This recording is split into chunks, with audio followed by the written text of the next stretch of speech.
Praise the Lord, hallelujah. परमेश्वर का धन्यवाद देते हैं। प्रभु ने एक बार फिर से हमें मौका दिया है ताकि हम परमेश्वर के वचन के ऊपर चिंतन मनन कर सकें। प्यारी चीज़ों, पिछले कुछ समय पहले हम परमेश्वर के पवित्र वचन में से श्रेष्ठ गीत इसका दूसरा अध्याय इसकी 15वीं आयत के ऊपर चिंतन मनन कर रहे थे, जिसमें लिखा है, जो छोटी लोमड़ियां दाख के बारियों को बिगाड़ती हैं उन्हें पकड़ लें, क्योंकि हमारी दाख की बारियों में फूल लगे हैं। हालेलुया।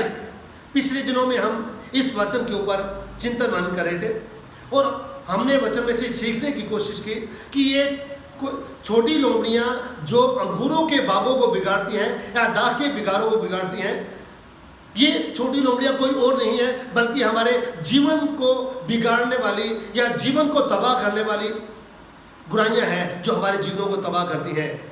ये वो बुराइयां हैं जो हमारे जीवनों में पाई जाती हैं, जो हमें अनंत जीवन में प्रवेश करने से रोकती हैं, जो हमें स्वर्ग के राज्य में प्रवेश करने से रोकती हैं। इनके बारे में हम पिछले दिनों में परमेश्वर के वचन में से सीखने की कोशिश कर रहे थे। आज हम इसके बारे में और ज़्यादा अध्ययन करने की कोशिश करेंगे कि वो जो छोटी लोमड़ी है उसको विस्तार से जानने की कोशिश करेंगे।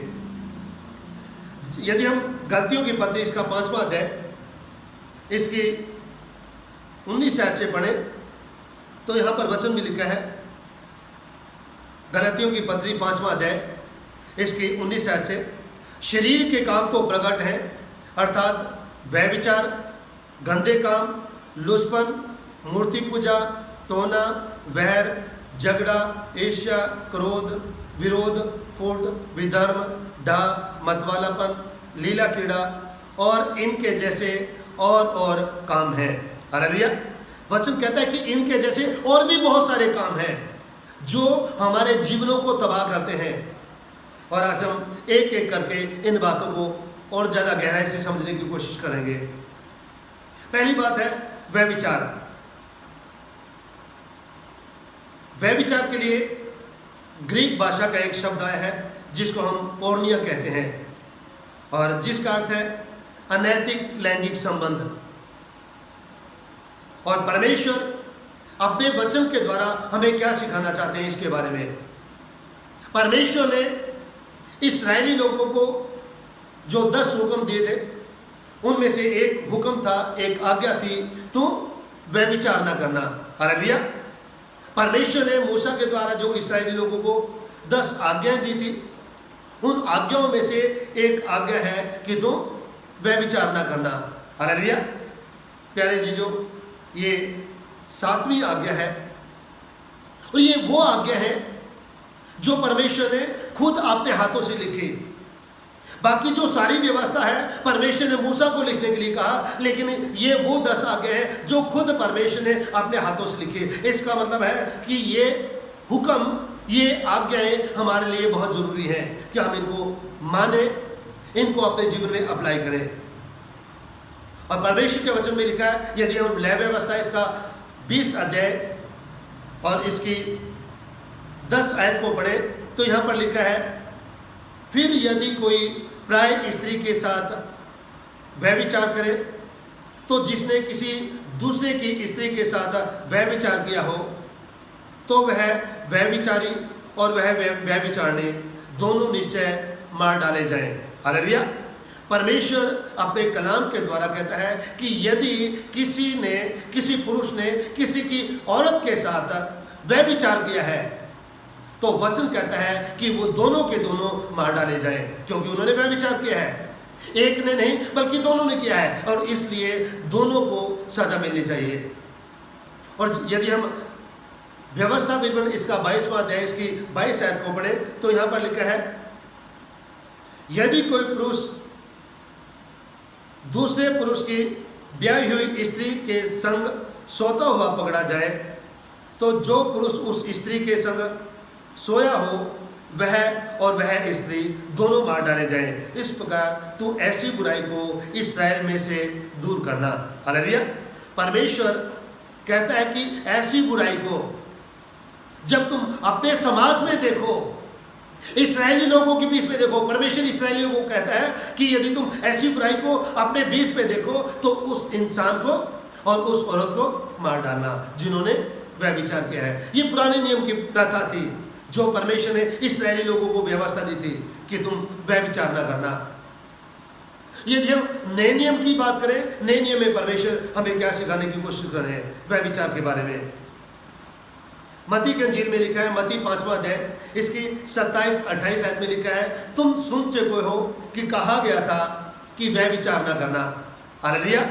प्रभु यीशु मसीह कहते हैं कि तुम सुन चुके हो, पुराने नियम में कहा गया था कि तुम व्यभिचार ना करना, और यही प्रभु यीशु मसीह कहते हैं कि कहा गया था कि व्यभिचार ना करना, परंतु मैं तुमसे यह कहता हूं कि जो कोई किसी स्त्री पर कुदृष्टि डाले वह अपने मन में उससे व्यभिचार कर चुका।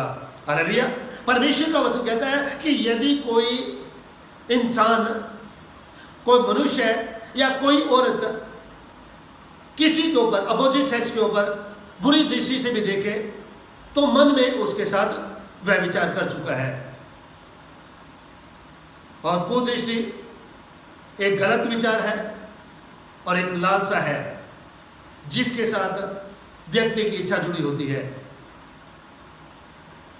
और यदि हम पहला कुरिन्थियों का 6वां अध्याय इसकी 15वीं और 18वीं आयत को पढ़े तो यहां पर लिखा है, क्या तुम नहीं जानते कि तुम्हारी देह मसीह के अंग है। हालेलुया। वचन हमें सिखाता है, क्या तुम नहीं जानते कि तुम्हारी देह मसीह के अंग है, यानी कि जो हमारा शरीर है वो मसीह के अंग है। तो क्या मैं मसीह के अंग लेकर उन्हें वेश्या के अंग बनाऊं? हालेलुया। परमेश्वर कहता है कि क्या मैं मसीह के अंग लेकर उसको वेश्या के अंग बनाऊं?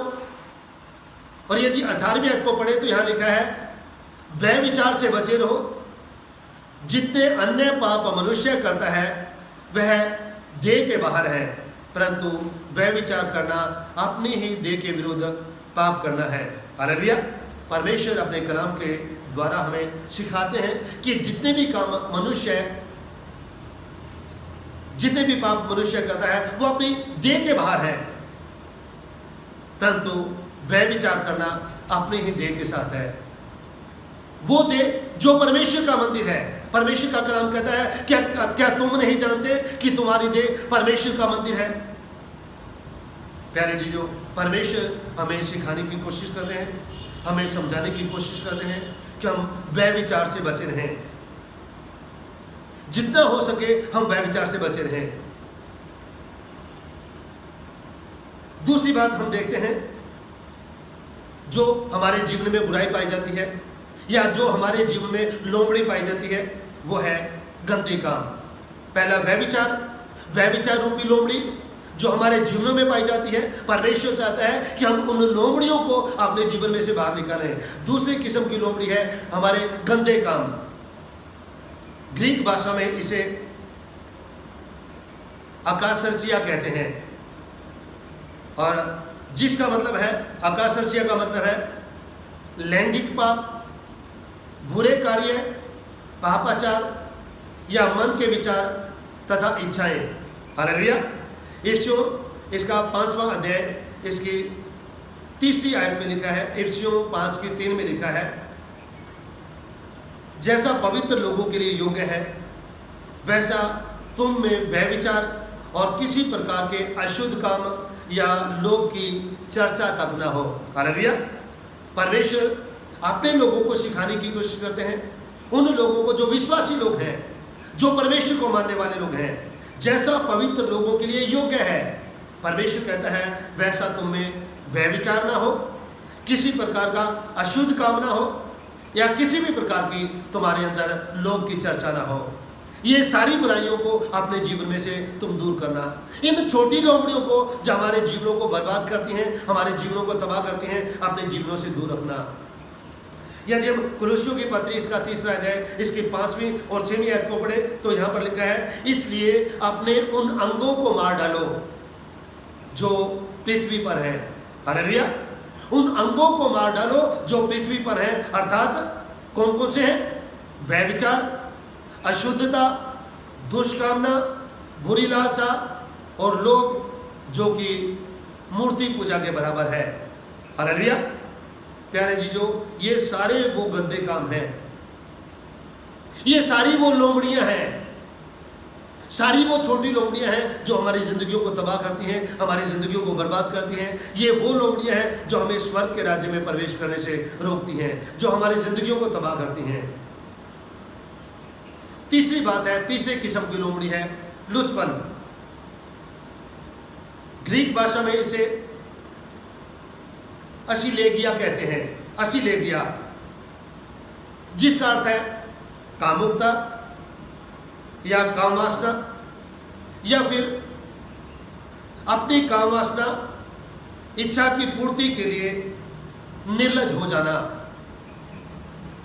और यदि हम दूसरा कुरिन्थियों इसका 12 अध्याय इसकी 21 आयत पढ़े तो यहाँ पर परमेश्वर के वचन में लिखा है, दूसरा कुरिन्थियों 12 की 21 में, और कहीं ऐसा ना हो कि मेरा परमेश्वर मेरे फिर से तुम्हारे यहाँ आने पर मुझ पर दबाव डाले।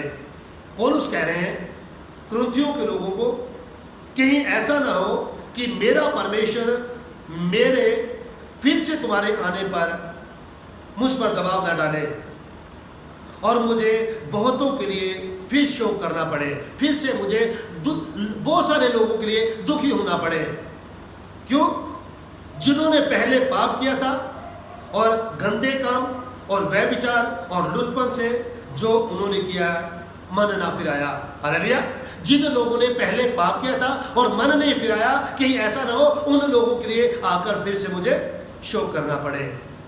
और परमेश्वर चाहते हैं कि ये जो लुचपन है, ये जो छोटी लोमड़ियां हैं जो हमारी जिंदगियों को तबाह करती हैं, हमारी जिंदगियों को बर्बाद करती हैं, इन छोटी लोमड़ियों को हम अपने जीवन में से बाहर निकालें।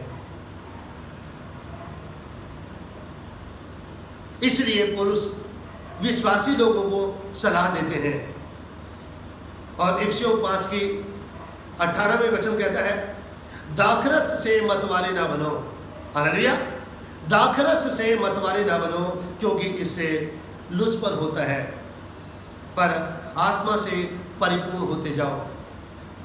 दाखरस को, मदिरा को या किसी भी प्रकार के नशे को अपने जीवन से दूर रखो, क्योंकि इनसे लुचपन पैदा होता है। और परमेश्वर का वचन हमें सिखाता है कि लुचपन से दूर रहो। ये छोटी लोमड़ियां हैं जो हमारी जिंदगियों को तबाह करती हैं। चौथी बात है जो शारीरिक काम है, चौथा है वो है मूर्ति पूजा। ग्रीक भाषा में इसको अस्टेलोलेट्रिया कहते हैं, अस्टेलोलेट्रिया, और इसका मतलब है भूतों, व्यक्तियों या किसी भी मनुष्य की या किसी की भी कोई मूर्ति बनाकर उसकी उपासना करना। और परमेश्वर ने जो 10 आज्ञाएं दी थी उनमें से ये था, एक आज्ञा ये भी है कि तुम किसी भी चीज़ की सूरत या मूर्त बनाकर उसकी उपासना न करना, चाहे वो आकाश की हो या पृथ्वी की या पृथ्वी के जल की। ये परमेश्वर की तरफ से हिदायत थी, एक आज्ञा थी, एक हुक्म था कि तुम किसी भी प्रकार से मूर्ति पूजा न करना।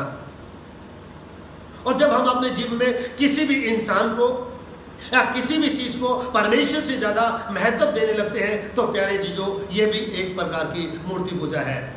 ये भी एक प्रकार की मूर्ति पूजा के समान ही है। और यदि हम कुरिन्थियों की पत्री इसका 3 अध्याय इसकी 5वीं आयत को पढ़े तो यहाँ पर लिखा है, इसलिए अपने उन अंगों को मार डालो जो पृथ्वी पर हैं। कौन से हैं? अर्थात व्यभिचार, अशुद्धता, दुष्कामना, बुरी लालसा और लोभ को, जो मूर्ति पूजा के बराबर है। परमेश्वर का वचन कहता है कि जो लोभ है वो भी मूर्ति पूजा के बराबर है। इन तमाम चीजों को अपने जीवन में से खत्म करो, इन छोटी लोमड़ियों को अपने जीवन में से बाहर निकालो। पुराने नियम में परमेश्वर मूर्ति पूजा के बारे में क्या कहते हैं? यदि हम निर्गमन इसका 20वां अध्याय इसकी 4 आयत से लेकर 6 आयत तक परमेश्वर के वचन में से देखें तो परमेश्वर का वचन कहता है, निर्गमन 20 अध्याय 4 से 6, यहाँ पर लिखा है, तू अपने लिए कोई मूर्ति खोद कर ना बनाना, ना किसी की प्रतिमा बनाना जो आकाश में व पृथ्वी पर या पृथ्वी के जल में है। हालेलुया। परमेश्वर ने जो 10 आज्ञाएं दी उनमें से दूसरी आज्ञा ये थी कि तू किसी भी चीज की सूरत या मूरत बनाकर उसकी उपासना न करना। हालेलुया। चाहे वो आकाश की हो या जमीन की हो या जमीन जो पानी है पानियों के बीच में हो, किसी की भी प्रतिमा बनाकर उसकी उपासना न करना। और आज ये सब कुछ हमारे समाज में हो रहा है, हमारे संसार में हो रहा है ये सब कुछ। और परमेश्वर हमें चेतावनी देते हैं, हमें सिखाने की कोशिश करते हैं कि तुम मूर्ति पूजा से बचे रहो। हालेलुया। परमेश्वर हमें सिखाने की कोशिश करते हैं कि हमें अपने जीवन में से उन छोटी लोमड़ियों को निकालना है। हालेलुया। उन छोटी लोमड़ियों को निकालना है जो हमारे जीवनों को तबाह करती हैं, हमारे जीवनों को बर्बाद करती हैं। हालेलुया। और 5वीं आयत में लिखा है, तू उनको दंडवत ना करना। हालेलुया। तो किसी भी चीज की सूरत या मूरत बनाकर उनकी उपासना न करना। और फिर कहता है तो उनको दंडवत न करना, न उनकी उपासना करना, क्योंकि मैं तेरा परमेश्वर यहोवा जन्म रखने वाला परमेश्वर हूँ। हालेलुया। वचन कहता है कि तो किसी भी चीज की सूरत या मूरत बनाकर उसकी उपासना न करना, उसकी वर्शिप ना करना, क्योंकि मैं जलन रखने वाला परमेश्वर हूँ।